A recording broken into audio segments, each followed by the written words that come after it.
What an event, this film on the Croisette yesterday. Furiosa, the fifth opus of the series Mad Max. And look at these fabulous images. There's Anya Taylor-Joy, the heroine, the Furiosa of this fifth opus, who replaces, to a certain extent, Charlize Theron in the fourth opus from 2015 with Furiosa, played by Charlize Theron. And here is Anya Taylor-Joy, who is taking over in a prequel, because it's the youth of Furiosa.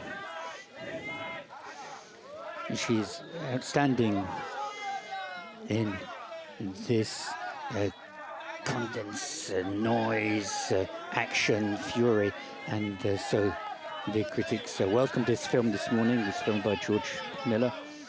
Anya Taylor-Joy, of course, you know, because she's the heroine of the successful series The Queen's Gambit, which was broadcast on Netflix. And look at this. She said herself, Anya Taylor-Joy, she said to the New York Times that George Miller had a very strict idea of what she should look like, what Furiosa should look like. And she was only allowed to use her eyes to express what she was feeling. No emotion other than through her eyes during a large part of the film. This is all that the character's got, and she's got an incredible gaze. Anya Taylor-Joy. It was a sensation yesterday. There were thousands of people to greet this fabulous cast. And this film, this saga, brings together a critical and public audience success. Film lovers adore the saga, audiences as well, the general public, so it's great. This is the Cannes Film Festival. Anya Taylor-Joy, like Mel Gibson, of course, as you know, because he's the one who played Max in the first episodes. In the first films of the series, there was very little dialogue. About 30 lines maximum.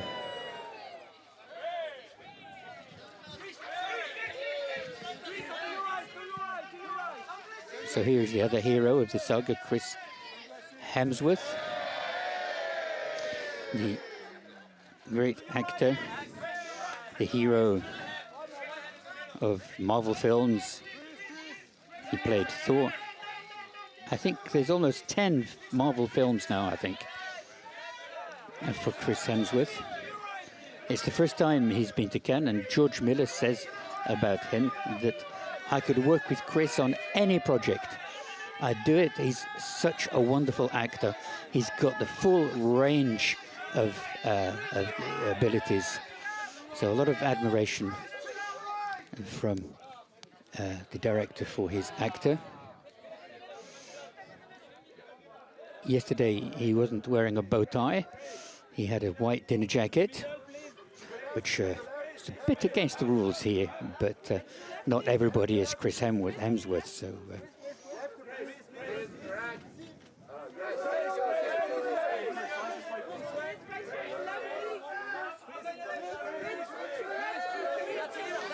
So very little dialogue in this film, about 30 lines for Mel Gibson at the time, and it's the same for Anya Taylor-Joy.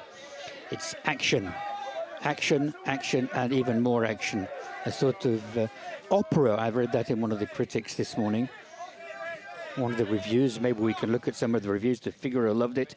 George Miller gives us a film which is extremely powerful, frightening, and thrilling. Anya Taylor-Joy is also as laconic as she is flamboyant. Libération shares this opinion, which is rare enough to say it.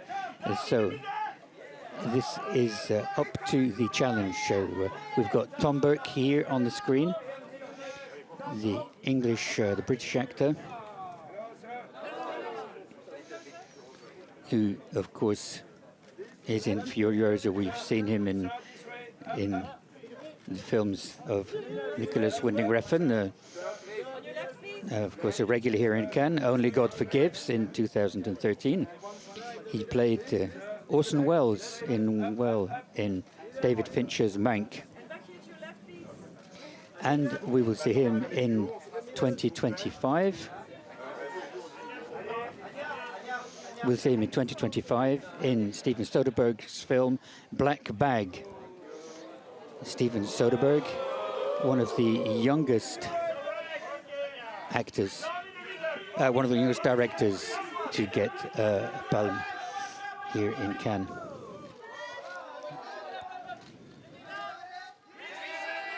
So here, this couple that's got the whole Croisette dreaming, ANYA and Chris.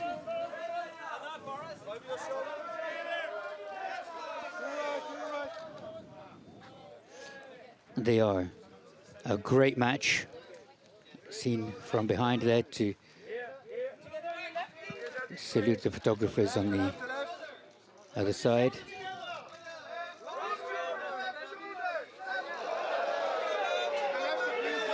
You can hear them shouting. It was crazy yesterday on the red carpet. The film is coming out on the 22nd of May here in France. And so people will be able to go and see this film. And here he is, George Miller, the great director, the one we owe this saga to, this series of films to. Because in 1979, he brought together the first Mad Max.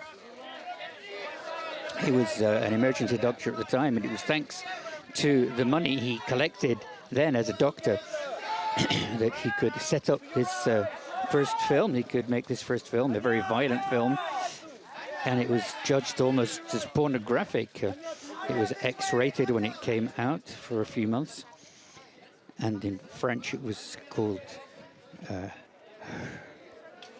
in France, it had a different title. It was called Screaming Metal. So, a post-apocalyptic rock opera with incredible technological mastery.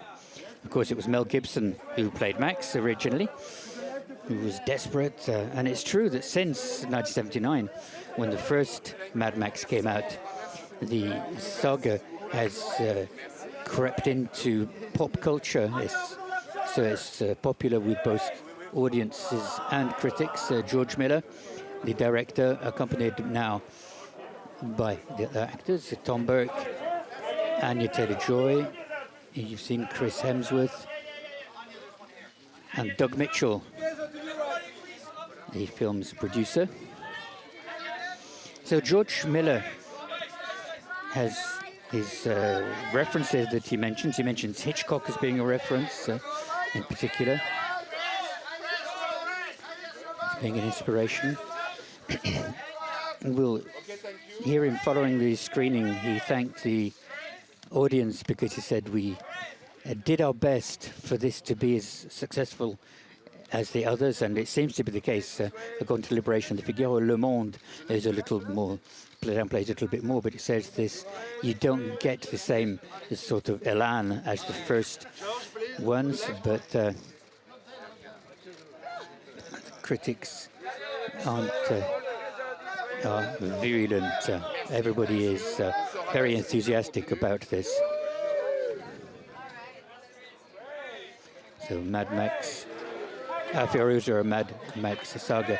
And George Miller, of course, lots of other films, not just Mad Max. There's also, of course, Babe. You remember Babe, the sheep pig, in 1995.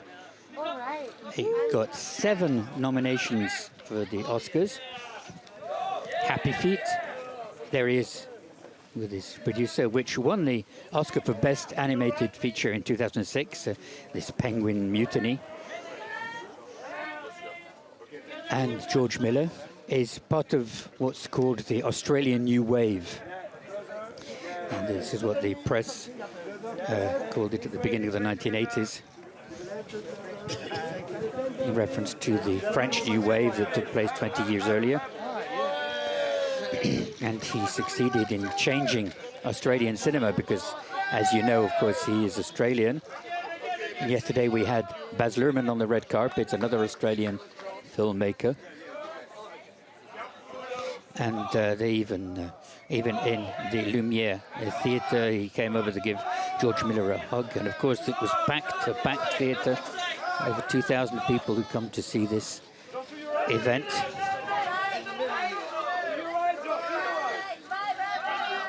George Miller with the photographers, a big smile. Director of the film around Anya Taylor-Joy. A sort of a Clint Eastwood in a leather skirt, if you like, and a very Dantesque figure.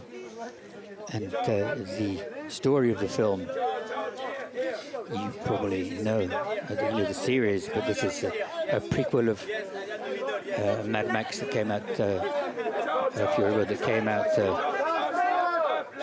9 years ago. And she is in this crumbling world and is ready to do anything to survive. So there we are, George Miller, uploaded by the photographers. And we're going to follow them now to the press conference, because the journalists from around the world are going to be able to ask them questions live on Téléfestival. Stay with us. George Miller talking to Thierry Frémaux, the general delegate of the festival. George Miller, of course, is 3,000 Years of Longing, a very interesting film.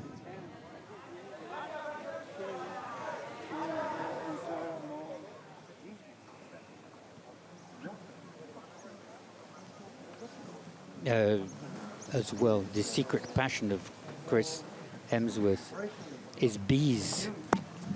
When he's not acting, when he's not performing as Thor or anybody else, he's a beekeeper. And as for Anya Taylor-Joy, another little story, she can play the ukulele. And now this is real news.